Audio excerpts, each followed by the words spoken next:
Okay. So, good morning everyone. Today we are going to talk about Indian Coast Guard. This is a very brief lesson. तो हम के बारे में सोचेंगे, है ना, कि क्या होता है, क्या नहीं, स्ट्रक्चर कैसा है, क्या काम करता है, इसके अलावा कहाँ कहाँ पे इसके हेडक्वार्टर्स है, इसका मोटो क्या है, इसके अलावा कौन सी शिप्स है, कौन से एयरक्राफ्ट्स है, इसके अलावा इसका कौन अभी आईजी कौन है, और ये सारी बातें हम देखते हैं बारी बारी करके। इंडियन कोस्ट गार्ड की बात करें तो पूरी दुनिया के अंदर सबसे जो चौथी नंबर सबसे बड़ी कोस्ट गार्ड है वो इंडिया के पास है ना। सबसे पहले आपकी यूएसए के पास होगी, सेकंड चाइना के पास होगी, और थर्ड मेरे ख्याल से जापान के पास है, और चौथी हमारे पास है। ठीक है, तो इसलिए फिर इंडिया की इतनी बड़ी जो कोस्ट गार्ड होती है वो हमने इतनी बड़ी रखी क्यों, पहली बात, क्योंकि इंडिया की जो कोस्ट लाइन है वो काफ़ी ज़्यादा इंपॉर्टेंट हो जाती है, क्योंकि हमारा जो पूरा ओशन है उसका नाम ही इंडियन ओशन है ना। और इंडियन ओशन अगर नाम रखा है तो काफ़ी सोच समझ के रखा होगा कि उसकी इंपॉर्टेंस इतनी ज़्यादा है। तो हमारी जो कोस्ट लाइन है वो अराउंड 7,500 किलोमीटर लंबी है, बहुत लंबी है। और इसके अंदर डिफरेंट डिफरेंट जोन आते हैं। तो उसमें क्या होता है कि 19 कब 1982 के अंदर यूएन क्लॉज आया था।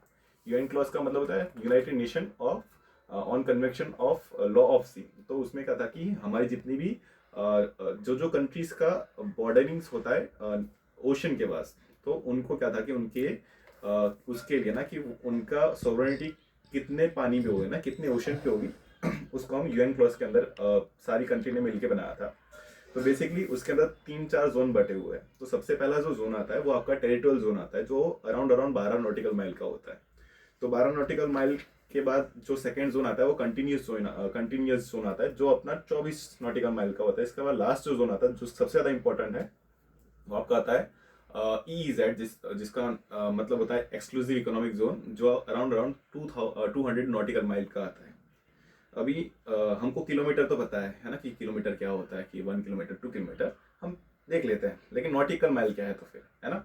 तो क्योंकि हम अगर प्लेन एरिया की बात करें तो प्लेन एरिया में क्या होता है कि किलोमीटर से हम उसको कैलकुलेट कर सकते हैं, लेकिन हमारी अर्थ जो है वो प्लेन नहीं है, कर्व है।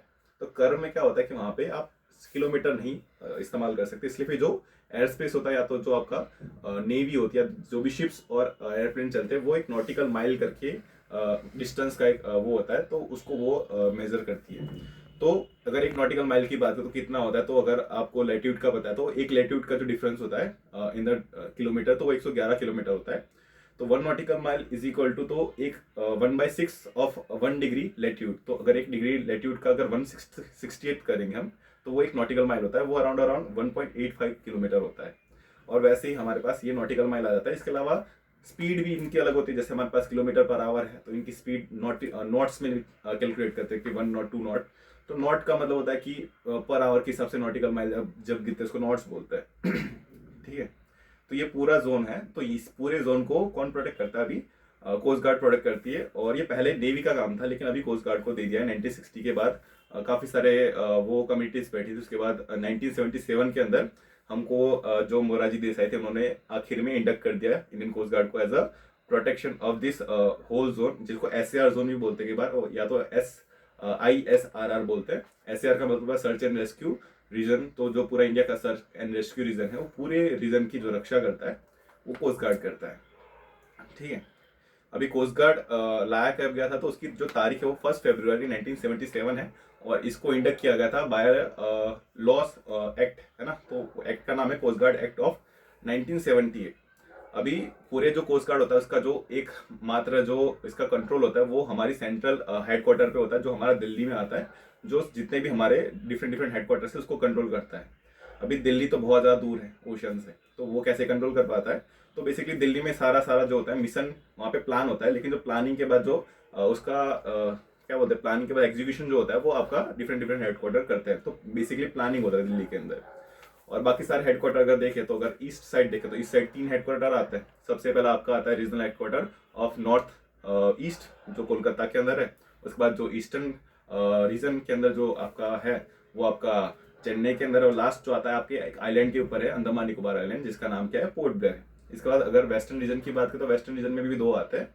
एक आपका नॉर्थ वेस्ट आता है गांधीनगर के अंदर, और ईस्ट वेस्टर्न में आता है आपका मुंबई के अंदर। तो इसके अलावा भी और भी छोटे छोटे इसके हेडक्वार्टर्स आते हैं, जैसे डिस्ट्रिक्ट हेडक्वार्टर हो गए, इसके अलावा स्टेशन आ जाते हैं, इंडियन कोस्ट गार्ड स्टेशन है, इसके अलावा अगर एयरपोर्ट है ना आसपास, तो अगर कोस्ट गार्ड का एयरपोर्ट है उसको एयर एनक्लेव भी बोलते हैं, है ना। तो ऐसे काफ़ी सारे एयर एनक्लेव भी है। तो डिफरेंट डिफरेंट काफ़ी ज़्यादा हमारा कोस्ट गार्ड फैला हुआ है पूरे ऑल इंडिया के कोस्ट के ऊपर। अभी कोस्ट गार्ड का क्या काम होता है पहले देख लेते हैं। तो पहला जो काम होता है वो SAR का काम होता है, सर्च एंड रेस्क्यू का काम होता है। तो अगर कोई शिप फंस जाती है ना, या फिर कोई खो जाता है या फिर कोई डिजास्टर आ जाता है, तो वहां पे जाके सर्च करना है, रेस्क्यू करके उनको लेके आना है, ये काम है कोस्ट गार्ड का। सेकंड जो काम होता है वो एनवायरमेंट को प्रोटेक्ट करने का काम करती है। तो कई बार क्या होता है, ऑयल स्पिल हो जाता है ना, कि जहाँ पे ना वो लेके जाती इतने सारे barrels of oil, mineral oils, या तो जो भी कुछ सामान लेके जाती है, मान लो वो गिर जाता है ओशन के अंदर, तो उससे क्या होता है, एनवायरमेंट को जब नुकसान होता है तो उसका प्रोटेक्शन का काम, उसको सफाई करने का काम, उसको प्रिवेंशन का काम भी कोस्ट गार्ड का होता है। इसके अलावा एक फेमस काफी बड़ा एक ऑपरेशन है, ऑपरेशन ओलिविया, जो बेसिकली इन्होंने किया था, वो ऑलिव क्या बोलते हैं, और ऑलिव रेडले टर्टल को बचाने के लिए। जो बेसिकली टर्टल है बहुत ज़्यादा रेयर स्पीसीज है, जो बहुत लंबा डिस्टेंस ट्रेवल करके उड़ीसा की कोस्ट पे आती है अपने अंडे देने के लिए। लेकिन कई बार क्या होता है, जो मछुआरे होते हैं तो उनकी शिप से, उनके जाल में फंस के ये कई बार मर जाते हैं, तो उनकी प्रोटेक्शन के लिए, है ना, कि काफ़ी ज़्यादा एंडेंजर्ड स्पीसीज है, तो इसके लिए कोस्ट गार्ड नवंबर से लेके मई तक ये ऑपरेशन चलाती है, जिसमें वो प्रोटेक्शन का काम करती है कोस्ट गार्ड इन टर्टल्स का।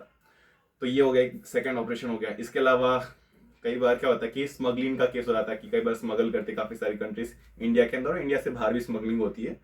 जैसे गोल्ड हो गया, इसके अलावा ड्रग्स हो गया, इसके अलावा ह्यूमन ट्रैफिकिंग के भी काफ़ी सारे केस आते हैं, तो उनको भी ये प्रोटेक्शन देने का काम करता है, कि उनको वहाँ पे बचाने का काम करता है। इसका एक ऑपरेशन हुआ था, बेसिकली जापान की एक शिप थी जो यहाँ से इंडिया से होते हुए वहाँ पे अमेरिका की ओर जा रही थी। तो बेसिकली वहाँ पे क्या होता है कि ये शिप हाईजैक हो जाती है बाय इंडोनेशियन सम क्या बोलते हैं, लुटेरो के बारे में, है ना, कि जो समुद्री लुटेरो।